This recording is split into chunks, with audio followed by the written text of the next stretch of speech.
Hai guys, ketemu lagi bersama saya Tera Duen. Dan saya Ika Haryono. Kita sekarang ada di episode ke-9 dari sebuah video series yang berjudul Everything About LND dengan judul Siapkah Berkarir di 2025. 2025.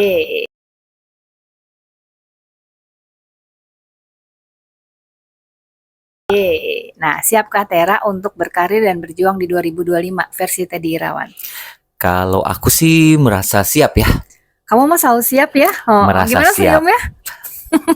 Tapi walaupun begitu, World Economic Forum tahun 2020 melaporkan Bahwa dari nama laporannya itu The Future of Job, bahwa katanya ya di 2025 ini berapa persen tadi? 44%. 44% keahlian dari kita semua nih para pekerja di dunia, keahlian yang kita butuhkan untuk bekerja secara efektif, itu 44%-nya akan berubah total. Tuh, berarti mesti dipikirin tuh kalau 44% tuh kan banyak ya, lumayan. Iya, berubah total tuh adalah contohnya misalnya ya, keahlian yang dulu aku bangga-banggakan, Yaitu sebagian 44%-nya itu sekarang tuh hilang. nggak relevan. Kurang relevan. Nggak relevan. Apalagi, ini bener nggak? Salah lagi ntar akunnya.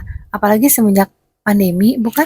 Yes, Ya, semenjak pandemi semua tuh berubah. Banyak yang berubah. Tapi pandemi juga sebenarnya membuat kita semakin agile atau lincah berpikirnya. Bener. Ya, pas banget nih pandemi terjadi 2020, 2019, ya. 2020, 2021, 22 gitu ya. Terjadi, kita makin kuat dan karena perkembangan teknologi sekarang 44% keahlian kita itu banyak yang sudah tidak relevan. Wow. Gitu, jadi harusnya siap sih. Harus selalu siap. Caranya gimana supaya selalu siap? Ntar dulu, itu baru fakta pertama dari Future of Job-nya World Economic Forum tahun 2020. Oke. Ada fakta kedua. Fakta kedua, kan setelah pandemi itu banyak tuh yang di layoff ya. Hampir 50% cenah. Pengurangan. Satu fakta di laporan itu adalah ternyata perusahaan pun sebenarnya mau mempekerjakan kembali mereka-mereka itu. Ya, sebetulnya ingin, tapi dengan syarat mereka-mereka itu harus meningkatkan keahliannya dan melakukan pelatihan baru bagi dirinya. Jadi harus upgrading diri upgrade the skill sama reskill. Reskill, baik ke yang upskill apa? Yang udah baik lakukan. Yang upskill kan selalu karena ada di samping kamu ya, banyak sekali yang aku rasa itu upskill bang, upskilling ya.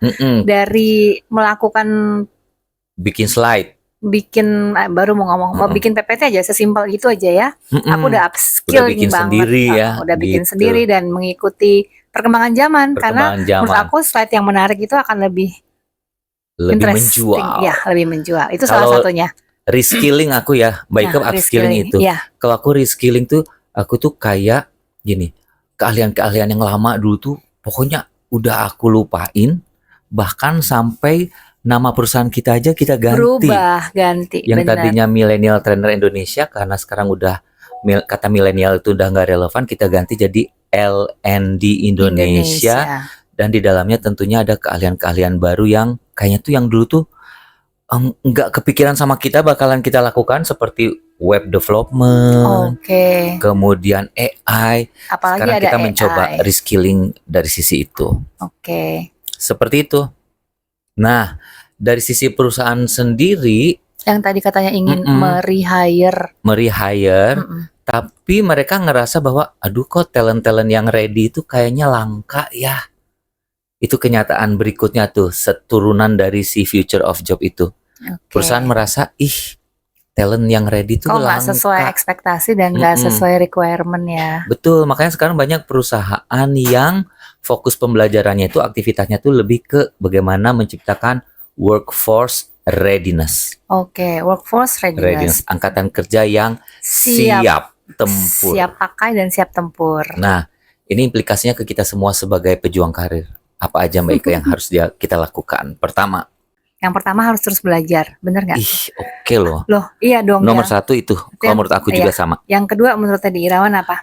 Yang terus belajar dulu kita Oh, kita breakdown. ya, oke. Karena kan gini, sekarang kan fasilitas belajar sebenarnya banyak ya. Banyak banget selama itu ada kemauan ya Bener. dan Kursus mudah. online di Coursera yang gratis banyak. Nanya ke AI bisa. Betul. Workshop sekarang banyak. Dari kita pun nanti bakal ada workshop yang bisa diikutin oleh teman-teman. Gitu. Itu yang pertama, terus belajar. Yang kedua apa, Mbak Ika? Meningkatkan Fleksibilitas dan adaptabilitas. Jadi kita tuh harus terus fleksibel dan adaptif dengan situasi ya. Situasi bahwa bagi yang belum kerja maupun yang udah kerja dikasih misalnya ya ditransfer ke departemen apa, sekarang tuh harusnya siap fleksibel. Kemudian ada pergantian manajemen, harus siap menghadapi bos baru. Pergantian sistem bisa terjadi banget. Makanya tadi ada relate-nya ke harus selalu mau belajar. Terus karena sekarang zaman berubah, pasti banyak kebijakan perusahaan tuh yang diperbarui, kayak kemarin klien kita itu loh yang code of conduct-nya baru. Bener. Nah, kita tuh harus bisa segera menyesuaikan. Adaptasi langsung dengan situasi. Itu yang kedua. Nah, yang ketiga nih. Yang ketiga, kalau mau mengembangkan diri, fokusnya ke kecerdasan. Bukan, apa? Itu nomor 4. Oh, ada yang kelewatan. Ke keahlian-keahlian di abad 21 aja. Oke, jadi yang udah lama-lama ya udah lah ya. Misalnya creative thinking, collaboration, communication, leadership, itu tuh fokus di situ. Cari deh teman-teman ya sumber-sumber di internet. Banyak banget. Skill untuk abad 21 tuh apa aja? Oke. Gitu. Kita lanjut lagi guys. Ke yang keempat. Oke, tadi itu yang aku bilang ya, yang hampir aku sebutin. Yaitu harus selalu memiliki kecerdasan emosi dan sosial yang tinggi. Karena mungkin kecerdasan emosi dan sosial yang tinggi itu yang paling tidak berubah. Paling tidak berubah. Ya. Sampai kapanpun kalau menurut aku dua hal ini tuh akan jadi fundamental dari skill kita semua, despite skill-skill apapun yang ada di dalam diri kita. Jadi basisnya itu EQ, SQ, emotional quotient sama social quotient. Jadi penting banget sih. Aku setuju banget tadi emosi sama social quotient. Quotient. Karena di balik gempuran teknologi yang makin canggih ini tuh tetap aja interaksi manusia ke manusia itu tidak bisa tergantikan. Tergantikan dan akan menjadi semakin lebih penting. Seperti itu sih. Kira-kira ya yang bisa kita sampaikan. Jadi kesimpulannya adalah 2025 itu akan lebih dynamic, tapi tantangannya juga akan lebih menggunung. Dan lebih banyak challenge yang harus disiapkan. Dihadapi. So, apakah Anda ready berkarir di 2025? Jawabannya ada di diri Anda sendiri. Masing-masing. Saya Teira Duen. Saya Ika Haryono. Sampai ketemu lagi di episode ke-10. Everything about L&D. Jangan lupa like, share, komen, dan subscribe. Bye-bye.